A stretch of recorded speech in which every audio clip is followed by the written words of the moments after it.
Very very warm welcome to Khawaja Asif, Pakistan Muslim League Noon کے senior leader ہیں, and an equally warm welcome to Latif Khosa صاحب, governor Punjab Pakistan Peoples Party کے senior leader ہیں, اور تھوڑی دیر میں ہمیں جوائن کریں گے محمد مالک صاحب بھی سینئر جرنلسٹ ہیں, اینڈ حفیظ اللہ نیازی صاحب لیڈر پی ٹی آئی. مگر سب سے پہلے خواجہ آصف صاحب آپ سے میں بات کروں گی, کیونکہ پیٹیشن آپ نے دائر کی ہے, جو آپ نے پیٹیشن دائر کی ہے, اور جس دن آپ عدالت میں تھے تو آپ نے وہاں پہ ایک سپیچ بھی کی, اور آپ نے بڑا کلیئرلی کہا کہ ایز اے کنسرن سٹیزن آپ بڑے پریشان ہیں اس وقت جو صورتحال ہے.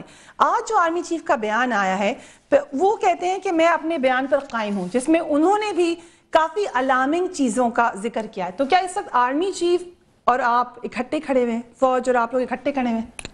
دیکھیں بیسیکلی یہ تو ہمارے انیشیٹو پہ یہ پٹیشن جو ہے دائر کی گئی, اور ہم نے جو آرمی چیف کا یا D G I S I کا جو بیان آیا ہے وہ اس لیے آیا ہے کہ ہم نے ان کو اس میں فریق بنایا ہے. They are respondent number 3 and 4 I think if I remember it correctly. وہ اپنے انیشیٹو کے اوپر عدالت میں نہیں گئے, وہ ان کو فریق بنایا گیا ہے, اور ان سے جو ہے وہ کورٹ میں انہوں نے جو داخل کرنا تھا اپنا موقف جو ہے وہ انہوں نے داخل کیا ہے. اور جس طرح آپ کہہ رہی تھیں کہ انہوں نے اپنے موقف کی دوبارہ اعادہ کیا ہے, اور آج جو ان کے ایفیڈیوٹس داخل ہوئے ہیں انہوں نے جو ارلیئر اپنا جو سٹیٹمنٹس تھیں ان کو ری انفورس کیا یا انڈورس کیا ہے. تو یہ بات کلیریفائی ہو جانی چاہیے کہ سرکاری افسر جو ہے وہ نہیں جاتے عدالتوں میں اس طرح. یہ تو ایک کانسٹیٹیوشنل پٹیشن ہے جو ہم نے دائر کی, فنڈامنٹل رائٹس جو ہے وہ انووک کرتے ہوئے, اور اس کی مینٹینیبلٹی کے اوپر ابھی بحث ہو رہی ہے. کل صبح اس کے اوپر بحث ہونی ہے, اور یہ سلسلہ کچھ دیر چلے گا. تو یہ میرا خیال ہے کہ یہ کوئی پیش از وقت ہوگا, اس کے متعلق کچھ کہنا اور اسپیکولیشن کرنا جو ہے اس کے متعلق کوئی مناسب نہیں ہوگا. یہ دونوں مسائل جو ہیں پارلیمنٹ کے فورم کے اوپر بھی اور عدالتی فورم کے اوپر بھی جو ہے وہ پروب کیے جا رہے ہیں, اور دونوں پہ جو پروگرس جو ہے وہ الحمدللہ ٹھیک ہو رہی ہے. اور انشاءاللہ تعالیٰ جو اس کے ریزلٹس جو ہیں اس کے پروب کے کہ یہ کون لوگ اس میمو کے پیچھے تھے اور کن کن لوگوں کے اوپر جو ہے وہ اس کی ذمہ داری عائد ہوتی ہے, وہ سامنے آئے گا. ہماری صرف خواجہ صاحب sorry I am not cutting you, لیکن جو میمو کیس پر آرمی چیف کا بیان ہے وہ دوبارہ آپ کو یاد کرا دوں, میمو کا معاملہ ایک حقیقت ہے. یہاں سے بیسک چینج آیا ان کے اور حکومت کے موقف میں, کیونکہ ان کا موقف جو جمع کرایا گیا جس پہ اتنی زیادہ بات نہیں ہوئی حکومت کا, اس میں وہ اس کو حقیقت نہیں مان رہے ہیں. وہ کہہ رہے ہیں یہ ایک کنکاکٹڈ سی چیز ہے. میمو بھیج کر فوج و قومی سلامتی کے خلاف سازش کی گئی. میمو کا معاملہ بہت اہم ہے اور جتنا سچ جان لیں اہم ہوگا. میمو کے خیال و اجرا سمیت تمام حالات کا جائزہ لیا جانا چاہیے, اور بہت سے اہم پوائنٹس ہیں خاص کر سے حسین حقانی صاحب کے حوالے سے بھی کہ ان کے درمیان ٹیکسٹس کا اور بلیک بیری میسیجز کا وہ آن اوتھ کہہ رہے ہیں کہ ایکسچینج ہوئے ہیں. تو اب آپ کو کیسا فیل ہو رہا ہے؟ دیکھیں یہ بات پہلے بھی اخباروں میں بھی آ رہی تھی, اور میڈیا پہ آپ لوگوں نے جو آپ کی اور آپ کی برادری نے بھی ٹی وی کے اوپر ان کو بار بار جو ہے وہ اس کی ٹیکسٹ جو ہے وہ تو اس کی بہت تشہیر ہو چکی ہے اس کی ٹیکسٹ کی. تو یہ اور اب D G I S I کا بھی بیان آ چکا ہے کہ وہ ان کو ملے اور ان سے 4 گھنٹے ملاقات کی, اور ان سے انہوں نے فورنزک ایویڈنس جو ہے وہ کلیکٹ کی, اور جو ایس ایم ایس یا ای میلز یا بی بی ایمز جو تھے ان کا جو ٹیکسٹ جو ہے یا ان کا جو کانٹینٹس ہے جو سبسٹنس جو ہے وہ انہوں نے ان سے لیا منصور اجاز سے. تو اس لیے یہ کہنا یا اس کی حقیقت سے انکار کرنا میرا خیال ہے غیر مناسب بات ہے. یہ ایک حقیقت ہے, امریکنز بھی جو ہے وہ اس کو تسلیم کر چکے ہیں, ہمارے جو فوجی لیڈرشپ جو ہے وہ بھی تسلیم کر رہی ہے. ہم بھی کہہ رہے ہیں کہ اگر یہ میمو کی جو حقیقت جو سامنے آ چکی ہے اس کی اب پروب ہونی چاہیے.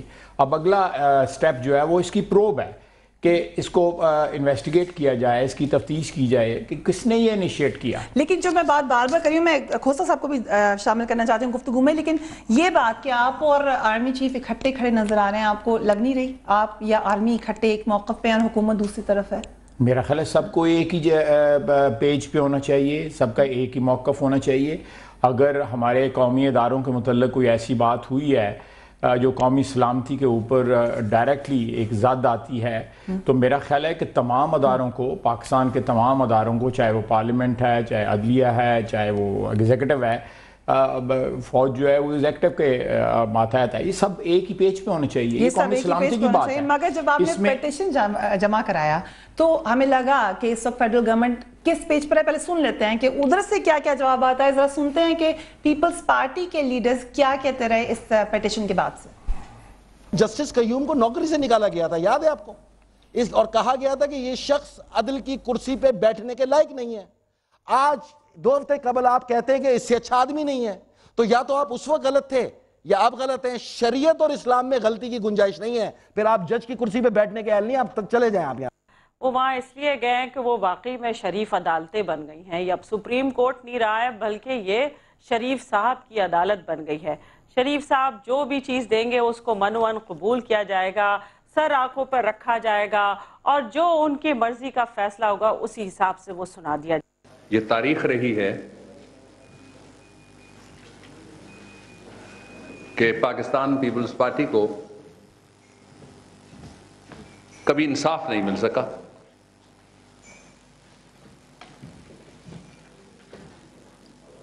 اور یہ بھی تاریخ رہی ہے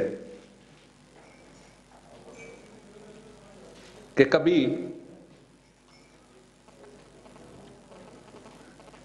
پنجاب کے حاکموں کو ریلیف سے انکار نہیں ہوا. لیکن آج وفاق پاکستان کو نہیں سنا گیا.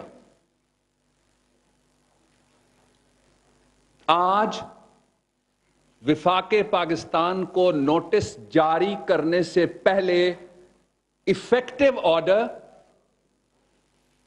جو مانگا جا رہا تھا 8 کانسٹیٹیوشنل پٹیشنز کے اندر، وہ پاس ہوا. آپ نے سنا پیپلز پارٹی کو. یس گورنر پنجاب لطیف کھوسہ صاحب، آپ کو یاد ہوگا کہ آپ کی جماعت نے عدلیہ کی بحالی کے لیے پرزور تحریک چلائی تھی، بلکہ آپ وہ پہلے شخص تھے جنہوں نے اپنا سر تک پھٹوا لیا تھا. پھر وہی جماعت ایک منظم طریقے سے عدلیہ پر تنقید کر رہی ہے. آپ کو کیسا لگتا ہے؟ اچھا، یہ بھی فریاد تاثر میرا نہیں خیال کہ درست ہے. میں نے سر نہیں پھٹوایا، خون دیا، اور خون سے سینچا ہے ہم نے اس عدلیہ کی آزادی کو. اور نہ صرف یہ بلکہ ہمارے جو شہید ہوئے اسلام آباد کی کچہری کے باہر اور جن کی ٹانگیں کٹ گئیں، وہ بھی پاکستان پیپلز پارٹی تھے. اور محترمہ شہید بے نظیر بھٹو صاحبہ کے ساتھ میں تھا جس وقت انہوں نے چیف جسٹس کے گھر جانے کی کوشش کی اور ان کو وہاں بلوچستان ہاؤس کے باہر روک دیا گیا، اور انہوں نے گاڑی کے اوپر ہی جو ہے سے خطاب کرتے ہوئے کہا کہ ہم یہاں ایک دن انشاءاللہ جھنڈا لہرا کر رہیں گے اور ہم چیف جسٹس کو بحال کر کے رہیں گے. میں ان کے ساتھ تھا. جو اعتزاز احسن تھے وہ بھی ہمارے پیپلز پارٹی کے تھے جو ان کی وکالت کرتے رہے، اور اسی طرح شفقت عباسی اور بہت سارے دوسرے جو ہمارے زخمی بھی ہوئے. میرا اپنا بیٹا جو بار کونسل کا ممبر تھا خرم کھوسہ، وہ بھی زخمی ہوا. تو یہ کہنا کہ ہم نے جو ہے کوئی ایسی اب کوئی تبدیلی آ گئی ہے، ایسا بالکل بھی نہیں ہے. آپ نے بہت ساری، کھوسہ صاحب ڈیو رسپیکٹ، بہت ساری خطبات کا آپ نے خود بتایا. کچھ خطبات کا میں اور آپ کو بتا دیتی ہوں. صدر زرداری صاحب کے پاس افسوس کرنے آئے چیف جسٹس صاحب محترمہ بے نظیر بھٹو کے انتقال کے بعد. اس کے علاوہ اور بہت ساری باتیں آپ نے خود گنوائیں کہ آپ نے سب وہاں پر آپ نے بہت زیادہ سیکریفائز کیا، اور پھر کوئی تیار بھی نہیں تھا آپ کی حکومت کو عدلیہ کی بحالی کے لیے. مگر بادل نخواستہ ان لوگوں کو آپ کی حکومت کو ہی یہ کریڈٹ دینا پڑا کہ آپ لوگوں نے ہی عدلیہ بحال کی، کیونکہ آپ ہی کے زمانے میں عدلیہ بحال ہوئی. تو پھر آج آپ کو کیسا لگ رہا ہے جب آپ ہی کے لوگ اس قسم کے بیانات دے رہے ہیں کہ پیپلز پارٹی کو تو کبھی انصاف ہی نہیں مل سکتا؟